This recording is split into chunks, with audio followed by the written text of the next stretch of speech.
We begin in the late 1920s as we see popular dance beginning to take off as part of urban popular culture with the Savoy Ballroom in Harlem.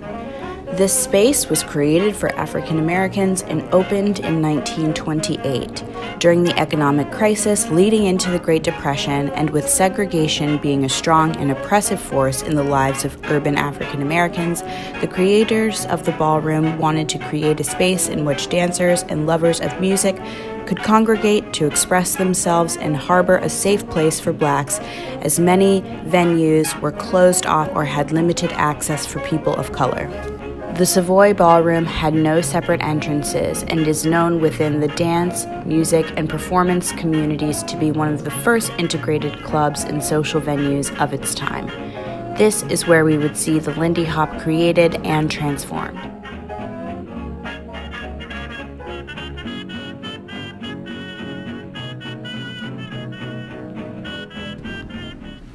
Fast forward to 1970, Soul Train debuts as an arena for disco, funk, and other forms of popular music and dance within the African American community. Don Cornelius produced this groundbreaking show. By the 1970s, 95% of American households had a television. Through this series, running an incredible 35 years, many famous musicians, bands, and dancers graced the stage. Here, the audience again becomes even wider as television is able to reach mass audiences across the country.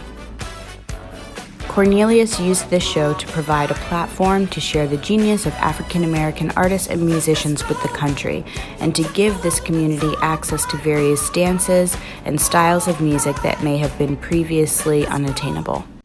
In 1990, In Living Color was introduced and would become one of the trailblazing shows for sketch comedy with a diverse cast and urban atmosphere.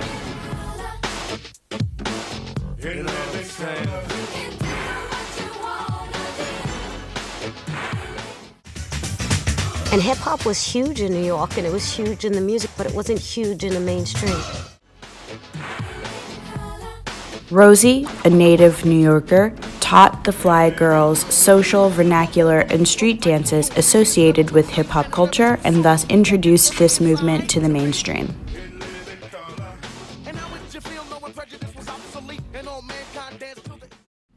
As we move into the early 2000s, the internet is steadily becoming a part of everyday life for many Americans, and the avenue in which people consume media and access social dance is beginning to transform. Music videos are still seen through various platforms like MTV, VH1, and BET. And while the internet is beginning to change how we find this material, these still provide a platform for viewing and accessing popular dance. Social media usage has increased dramatically over the past 2 decades. In 2015, 65% of American adults were using social networking sites, an increase from 7% in 2005. It has been said that there were over 100 million Facebook users in less than 9 months of its establishment, and 1 billion people using iPhone applications in about 9 months' time. It is clear some combination of mobile, social, and television is the next big Silicon Valley obsession. Snapchat's head of original content, Sean Mills, says the company thought very carefully about how people use their phones and observed its users' behavior before coming up with its shows. That attention to behavior paid off. The Snapchat shows are easy to watch while waiting for a bus or a train. Parents claim that they want their kids to be technology-free. But is that practical? When deep down what they really want is for them to be quietly occupied.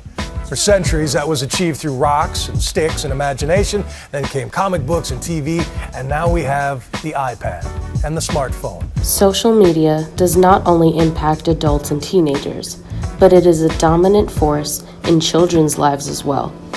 All forms of media, whether it be television, cell phones, iPads, and social media sites, are increasingly popular. It has been supported that media literacy and pro-social uses of the media may enhance knowledge, connectedness, and health. While many of the previous outlets mentioned, dance clubs, TV shows, and music videos still exist and have social relevance, there's no denying the impact that the internet has had upon the spread of social dance and cultural artworks.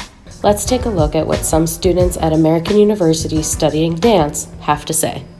So a lot of social dances, for my histories of dance class actually that I'm taking right now, come a lot from like Africa and those roots, and then jazz came to America from that, and hip hop and urban culture, which is a lot of what social dance is made up of nowadays, comes from that.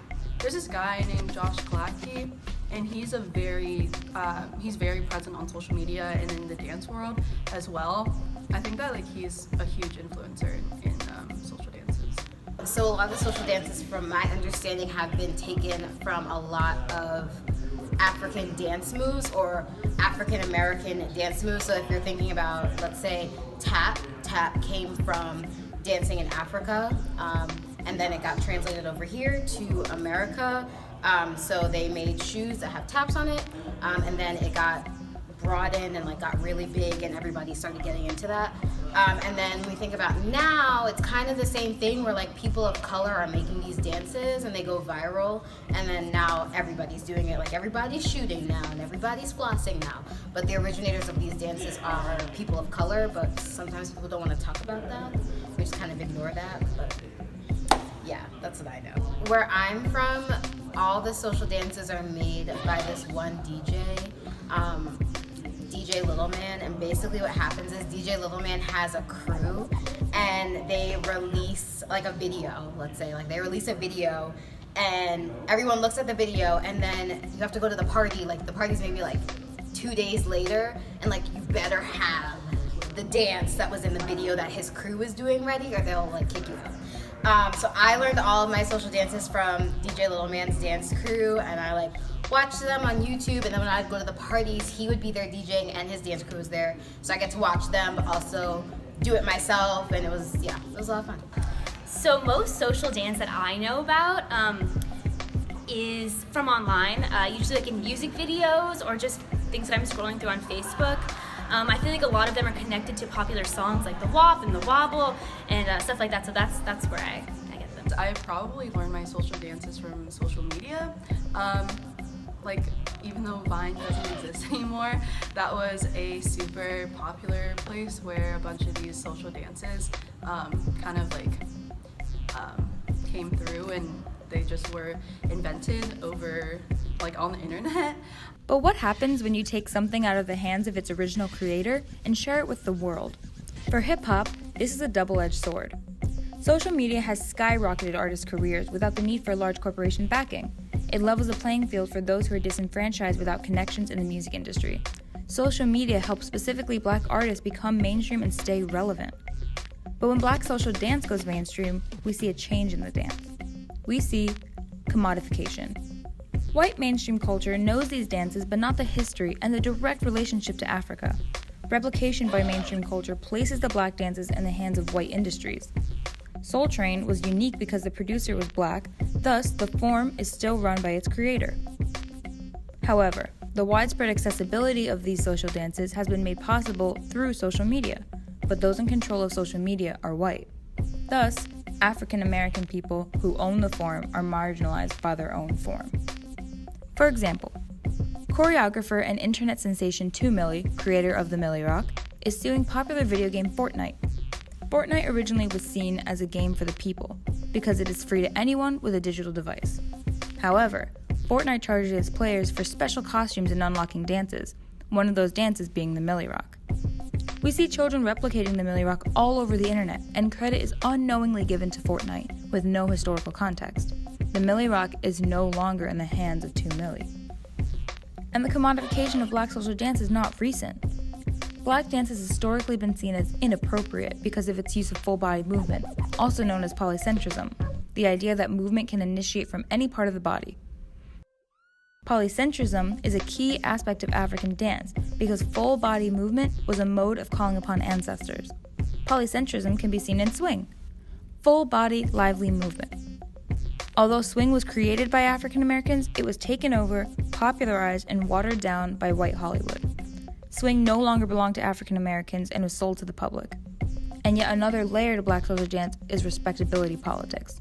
When swing entered white mainstream culture, it became an acceptable form of dance by erasing the African history of polycentrism. Today we see white dancers using all parts of their bodies in Black social dances, and it is completely acceptable. While the dances should be open to everyone, it is crucial we learn the history and discrimination in social dance that exists.